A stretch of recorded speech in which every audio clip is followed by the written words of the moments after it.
तर पहिलीच बातमी नांदेड जिल्ह्यातून। नांदेड जिल्ह्यात 10 ते 12 दिवस संततधार पाऊस झाल्यानंतर कालपासून पावसाने उघडीप दिली आहे। पावसामुळे शेती मशागतीची आणि फवारणीची कामं खोळंबली होती। आता पाऊस उघडल्याने शेतीची कामं करण्यासाठी शेतकऱ्यांची लगबग सुरू झाली आहे। शेतात काय परिस्थिती आहे, आढावा घेतलाय आमचे प्रतिनिधी सतीश मोहिते यांनी। पाहूया नेमकी आता शेतात काय परिस्थिती आहे जाणून घेऊयात। आपल्यासोबत केशवराव इंगेवाड आहेत। आतापर्यंत जो पाऊस पडला तो चांगला आहे का शेतीच्या दृष्टीने? सोयाबीनला चांगला आहे। सोयाबीनला चांगला। आता पिकाला जेवढं पाणी पाहिजे होतं तेवढं पडलं। हो। बरं, आता काय कामं सुरू आहेत शेतीत? आता शेतीचे कोळपणी फवारणी करण्यात चालू आहे। अच्छा, आता किती दिवसानंतर पाऊस पडावा? आता किती उघडीप पाहिजे? 10 दिवस चालते। 10 दिवसापर्यंत पडणं गेलं तरी चालते। त्यानंतर पाऊस पडला तर चांगलं उत्पादन। त्यानंतर पाऊस पडणं आवश्यक आहे। आता सध्या जो पाऊस आहे तो समाधानकारक आहे शेतीच्या दृष्टीने। आता 8 ते 10 दिवस पावसाने उघडीप द्यावी आणि त्यानंतर जर पाऊस आला तर हे जे उत्पादन आहे ते चांगल्या दर्जाचे येऊ शकेल अशी शेतकऱ्यांची अपेक्षा आहे। सतीश मोहिते, झी24 तास, लोहा। वळतो पुढच्या बातमीकडे। बातमी आहे बीडमधून। बीड जिल्ह्यामध्ये गेल्या काही दिवसांपासून सततच्या पावसामुळे सूर्यदर्शन झालेलं नाहीये। त्यामुळे पिकांना पाहिजे त्यापेक्षा अधिक पावसाचं पाणी झाल्याचं पाहायला मिळत आहे। परिणामी सोयाबीन पिकांची वाढ तर झालेली आहे, मात्र त्याला फुलच लागत नाहीयेत। तर रोगांचा प्रादुर्भाव वाढत असल्यामुळे पिकांवर अनेक वेळा फवारणी करण्याची वेळ शेतकऱ्यांवर ओढावली आहे। आणि या संदर्भात बातचीत केली आहे आमचे प्रतिनिधी विष्णू बुर्गे यांनी। पाहूया। माझ्यासोबत शेतकरी आहेत। किती वेळा फवारणी केली, काय परिस्थिती आहे सध्या या वर्षी? काय म्हणजे नुकसान बरंच झाले। बरं, काय काय झालंय? पावसामुळे पाणी वाढ झाली नाही, परत तणनाशक फवारता आलं नाही, फुलं लागत टायमाला पाऊस, फवारायला गेलं तरी पाऊस, त्यामुळं फवारणी टायमाला करणं व्हाय ना।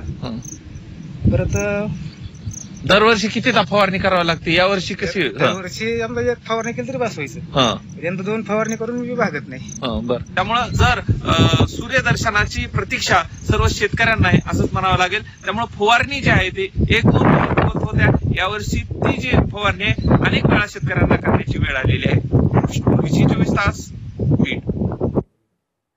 चंद्रपूर जिल्ह्यात पावसामुळे पिकांचं मोठ्या प्रमाणात नुकसान झालंय। कापूस, सोयाबीन, धान, तूर या पिकांचं प्रचंड नुकसान झाल्याचं पाहायला मिळत आहे। नदीला पूर आल्यानं पुराचं पाणी शेतामध्ये शिरलंय आणि त्यानंतर संपूर्ण शेतजमीन ही भुईसपाट झाल्याचं आपण या दृश्यांच्या माध्यमातून पाहू शकतो। यामुळे शेतकरी आर्थिक संकटात सापडलेत। दरम्यान शासनानं नुकसान भरपाई द्यावी अशी मागणी आता शेतकऱ्यांकडून केली जाते।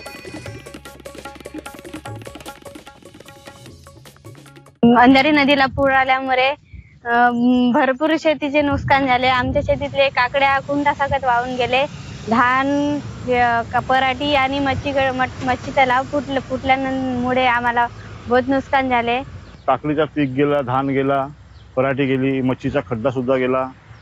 लवकरात लवकर पंचनामा करून थोडाफार भरपाई करण्यात यावी।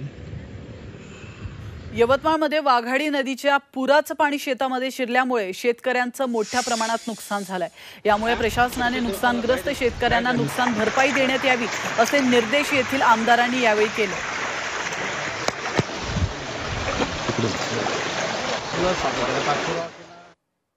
आणि त्या पावसामुळे आमच्या जोडमा येथील कमीत कमी 30-35 शेतकऱ्यांचं या नाल्यामुळे नुकसान झालं होतं।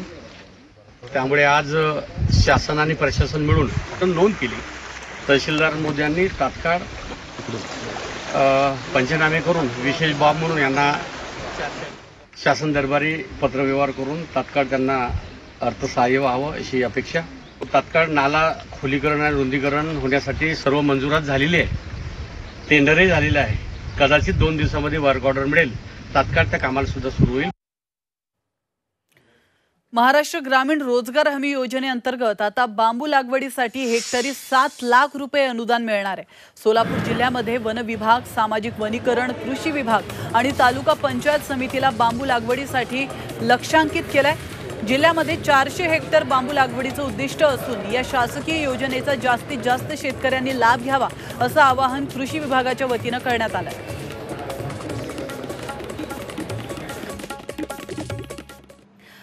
आणि आता बातमी आहे पंढरपूरमधून। पंढरपूरच्या माढा तालुक्यातील अनेक गावांमध्ये सोयाबीन पेरणी झाली आहे।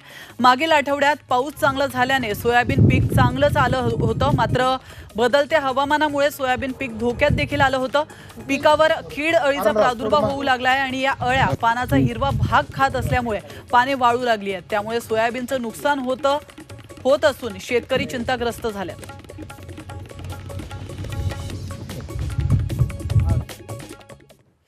तर पुण्यामध्ये कोथिंबिरीला कवडी मोल भाव मिळतोय। कोथिंबिरीच्या जुडीला 1 ते 2 रुपये भाव मिळतोय।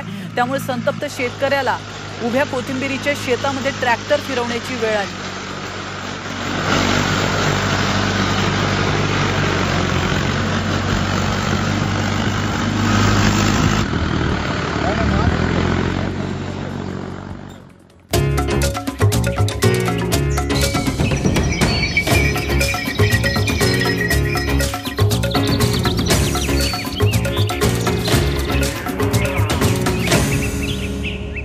पीक पाणी पॉवर्ड बाय नेचर केअरचे सेंद्रिय खत ग्रीन हार्वेस्ट दाणेदार।